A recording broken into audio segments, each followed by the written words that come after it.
Okay, everybody, thanks for getting together. Let's prepare for the upcoming meeting to talk about the I-70 project with CDOT.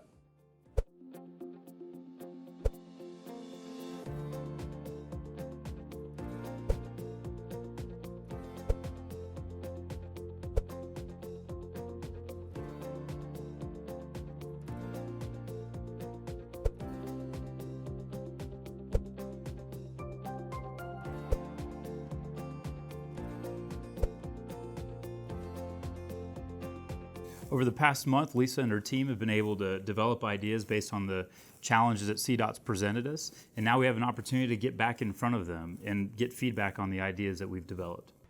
We have 30 minutes with CDOT's project manager, Stacy Fudd, and the construction manager, Ricardo Pena. Since we won't have enough time to discuss all our ideas, I think we should focus on moving the laydown area. That'll be of real interest to Ricardo, and we'll want his feedback on our approach. So Lisa, can you go over your idea for the laydown area and the benefit to CDOT? Sure, let's take a look at some of the drawings.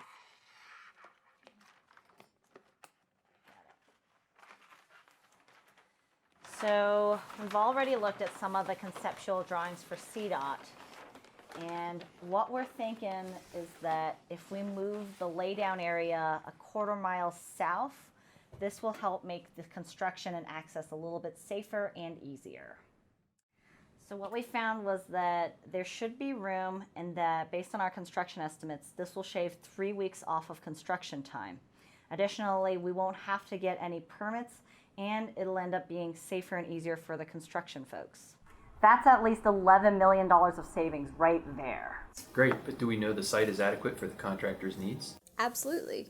Lisa and I met with Melinda Ibarra from Williams Brothers last week after the WTS meeting. She was the construction manager on the Ranger Parkway project and had a really similar approach with her laydown area. And she even took a look at the estimate that we put together and said it seemed reasonable. And remember, Ricardo said in our meeting last week that he likes the Ranger Parkway project too. And Lisa, you were the owner's rep overseeing Williams Brothers, so that does lend a lot of credibility.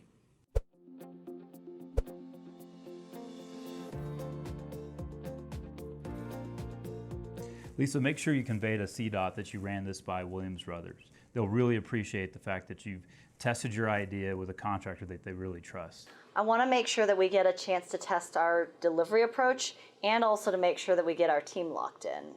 I was thinking of showing them an org chart. Do you think it's a little too early to show them something so formal?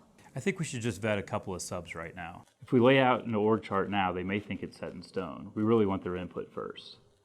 Okay, I'm fine with that. I'll frame it in an open-ended way so that I can ask and see if they have any firms to suggest for geotech, right-of-way, public involvement, see if we can get a pulse on what they're feeling like. If not, I'll ask them what they think about GBS for geotech and SLC for right-of-way. I want to see if I can get some feedback from them.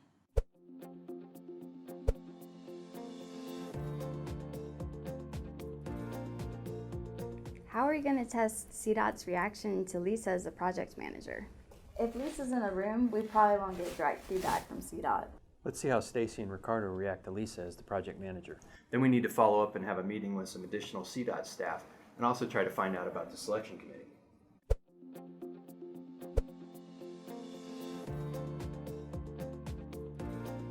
Okay, now we need to think about how we're going to show CDOT our track record, including innovative solutions, and how we can get them to provide feedback. What do you think about bringing our roll prop to the meeting and having CDOT mark it up right there? It'll be more like a workshop, and then we'll walk away with all of our notes and their comments right on our plans. Do you think Stacy and Ricardo would be on board with that? Yeah, I think Stacy would really enjoy that approach. It encourages interaction. I think she'd really enjoy it. Okay, we've confirmed Lisa and Mike will attend the meeting.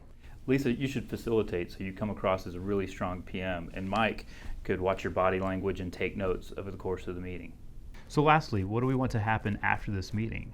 We're going to get feedback on our ideas and the teaming, and then what? Well, UP is a pretty big project stakeholder. They'll be affected if we move the laydown area. I think following up with them would be good. That way we know what their concerns are. It's a good idea. Let's check with CDOT to make sure that's okay with them, since we don't know the interaction that's happened to this point.